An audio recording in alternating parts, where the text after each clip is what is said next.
Selamat datang di Breakdown Film Universe. Kali ini kita akan membahas mengenai review film Mortal Kombat yang baru saja tayang.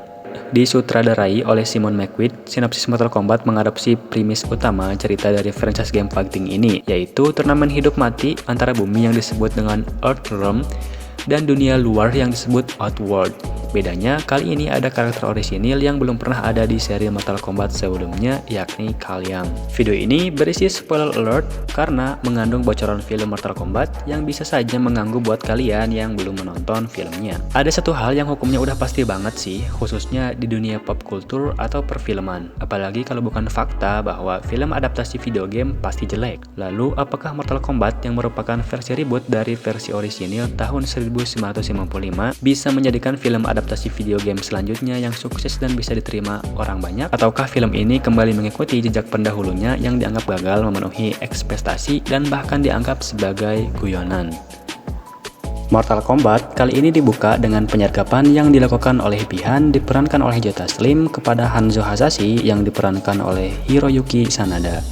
Bi-Han yang merupakan pemimpin dari klan Lin Kuei menyerang kediaman klan Shirayuu saat Hanzo sedang pergi ke hutan untuk mengambil air. Melihat anggota anak dan istrinya dibantai oleh Bi-Han, Hanzo melakukan perlawanan sengit yang berhasil menewaskan beberapa anak buah Bi-Han. Dalam pertempuran 1 lawan 1, Bi-Han mampu melukai Hanzo cukup parah hingga akhirnya dia tidak bisa bergerak lagi.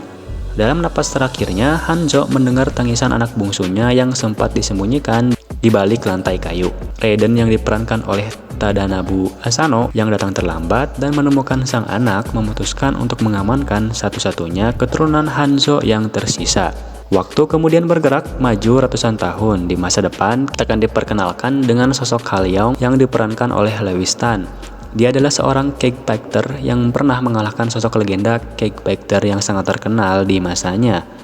Kaliang memiliki tanda lahir berwarna merah yang menyerupai bentuk naga. Lalu dia bertemu dengan Jax yang diperankan oleh Mehcad Brooks. Dia menjelaskan kalau Kal bukanlah satu-satunya orang yang memiliki simbol naga tersebut. Jax juga memiliki simbol naga dan sedikit banyak tahu arti dari simbol tersebut. Hari itu, Kaliang kalah dalam pertarungan hanya karena satu kesalahan kecil saja. Saat makan bersama dengan keluarganya, Kaliang dihadapkan dengan serangan hujan es yang mematikan. Jax yang rupanya menunggu Kal langsung menghampiri mereka dan menawarkan tumpangan untuk melarikan diri. Bi-Han yang kini sudah berganti nama menjadi Sub-Zero rupanya memburu Kaliang dan keluarganya. Dalam pelariannya, Jax memutuskan untuk menghadang Sub-Zero sendirian sebelum mereka berpisah. Lalu Jax memerintahkan Kal untuk mencari Sonya Blade yang diperankan oleh Jessica McNamee agar dia menemukan jawaban atas tanda naga yang dimilikinya. Dan petualangan pun dimulai.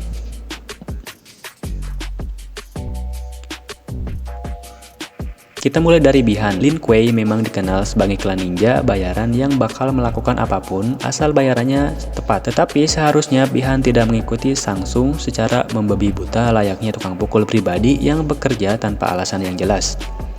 Kita paham sih kalau Bi-Han harus melakukan apa saja agar pihak yang membayar Lin Kuei tersenyum puas.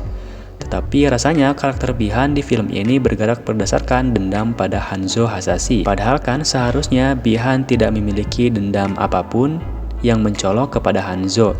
Justru sebaliknya, Hanzo lah yang seharusnya memburu Bi-Han kemana-mana karena dia telah membantai klannya sendiri. Kita pasti paham, di cerita gamenya, sebenarnya yang membantai klan Shirayuu itu adalah beberapa anggota klan Lin Kuei yang jiwanya terkorupsi oleh Quan Chi. Kemudian ada kemungkinan besar sosok Bi-Han yang memimpin penyerangan tersebut adalah Quan Chi yang menyamar. Kita lanjut ke Kaliang. Karakter orisinil di film Mortal Kombat ini ternyata merupakan keturunan dari Hanzo yang merupakan salah satu petarung terbaik Earthrealm. Sayangnya, hubungan cerita Kaliang terhadap rentetan panjang kisah Mortal Kombat hanya sebatas pertalian darah saja. Kita tidak akan menemukan latar belakang yang jelas mengenai Kaliang selain dia merupakan petarung MMA yang terpilih untuk menjadi Earthrealm Champions. Apa yang menjadi kekuatannya juga kurang digambarkan dengan jelas, selain armor emas dan sepasang tonfa yang dia gunakan untuk menyerang lawannya. Berbeda dengan versi game yang memiliki banyak penjelasan atas kemampuan yang dimiliki setiap karakter. Kini dalam filmnya mereka semua sepakat kalau kemampuan mereka berasal dari Arcana, bukan karena berguru di kuil Shaolin atau dipasangi tangan robot dan menggunakan gadget canggih yang bisa menembakkan gelombang suara. Pada dasarnya lambang naga yang merupakan tanda peserta undangan Mortal Kombat itu memiliki fungsi lain sebagai tiket untuk menggunakan kekuatan Arcana. Kalau kamu tidak memiliki lambang tersebut, itu artinya kamu bukan orang yang terpilih dan kamu tidak bisa menggunakan Arcana.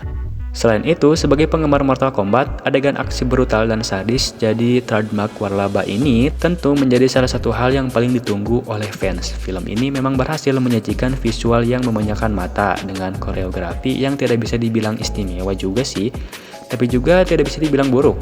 Sayangnya, momen-momen fatality atau flawless victory di film ini sedikit ternoda dengan sensor dari pihak lembaga sensor film.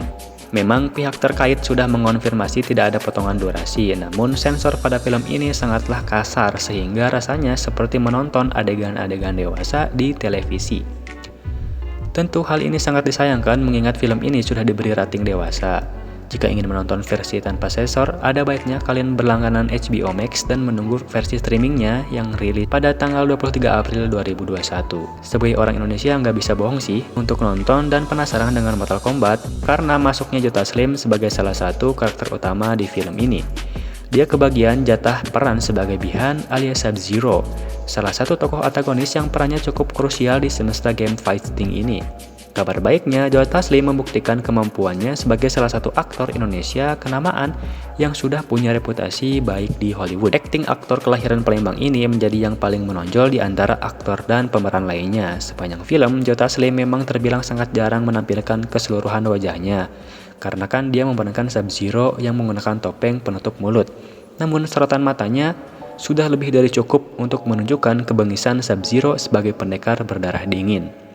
Selain Joe Taslim, kenikmatan dalam melihat aktor beradu akting juga bisa dilihat dari seorang Hiroyuki Sanada yang memerankan Hanzo Hasashi atau Scorpion. Aktor Jepang ini juga tampil dengan sangat gagah dan karismatik seperti perannya di Wolverine dan The Last Samurai. McQuaid selaku sutradara bisa dikatakan mengambil langkah yang tepat untuk menjadikan Joe Taslim dan Hiroyuki Sanada sebagai tandem utama di film ini. Adegan tarung keduanya terasa begitu spesial, tak hanya urusan efek visual dan adegan brutal khas Mortal Kombat, akting kedua juru peran ini terlihat hangat dengan chemistry yang sangat kuat. Joe Taslim dan Hiroyuki Sanada memang menjadi garda terdepan di film ini. Mungkin kalian juga telah memperkirakannya setelah melihat poster atau trailer yang selalu menonjolkan dua aktor ini.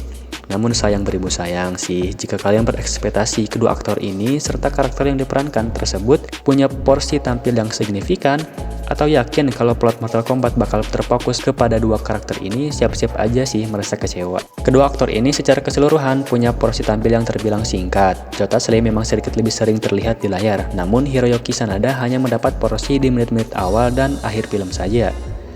Itu pun dengan adegan tarung Sub-Zero dan Scorpion yang seakan memang dipersiapkan hanya untuk 5 menit awal dan akhir. Ironisnya, film ini memaksa penontonnya untuk turun ke jurang setelah adegan di awal-awal antara Sub-Zero dan Scorpion di awal film tuntas. Setelahnya kualitas plot, acting, dan dialog rasanya seperti terjun bebas, khususnya pada adegan keluarga Kal Yong. Lewis Tan dan lawan mainnya terasa tidak bersinergi, apalagi pemeran ibu dan anak yang harus diakui terlihat sangat canggung. Makanya kesan epik dan elegan yang ditampilkan dari adegan tarung di 5 menit pertama benar-benar sirna. Kami pun gak heran kalau kalian bukan penggemar setia Mortal Kombat akan merasa bosan atau ngantuk karena adegan yang disajikan memang tidak begitu esensial dan bahkan terasa receh. Jika saja tidak ada jokes-jokes dari Kano yang diperankan oleh Josh Lawson, semua ini terasa bakal membosankan. Kami tahu kalau video game itu sangat sulit untuk diadaptasi ke dalam film, karena pada dasarnya banyak game yang memiliki cerita tidak utuh atau runtut untuk difilmkan secara sempurna. Mau nggak mau, beberapa pembuat film memutuskan untuk membuat versi mereka sendiri terhadap film adaptasi video game yang sedang digarap. Mortal Kombat ini sebenarnya menghadapi masalah yang mirip-mirip. Tapi sejatinya kita cukup kecewa dengan hilangnya potensi cerita Mortal Kombat yang seharusnya sangat epik kalau mereka berpegangan pada dasar cerita Mortal Kombat secara utuh. Bukannya melompat-lompat tidak teratur seperti ini. Kami memang tidak berharap banyak pada cerita Mortal Kombat dan hanya berharap pada sesi aksinya saja. Untunglah pada bagian ini, film Mortal Kombat tampil sangat berkilau, terutama saat berlangsungnya perkelahian penting yang melibatkan Sub-Zero dan Scorpion. Rasanya kami seperti diajak untuk melihat secara langsung bagaimana sebuah perkelahian di gamenya, yaitu Mortal Kombat 11 berjalan. Untuk kelebihannya, kami bisa mengganjar Mortal Kombat ini dengan nilai 3 dari 5, sebuah film aksi bela diri yang lumayan menghibur meskipun memiliki nilai minus di mana-mana. Itulah review singkat dari Breakdown Film Universe mengenai film Mortal Kombat. Tulis pendapat kamu di kolom komentar, dan request apapun yang kalian suka, dan like jika kalian suka dengan video ini.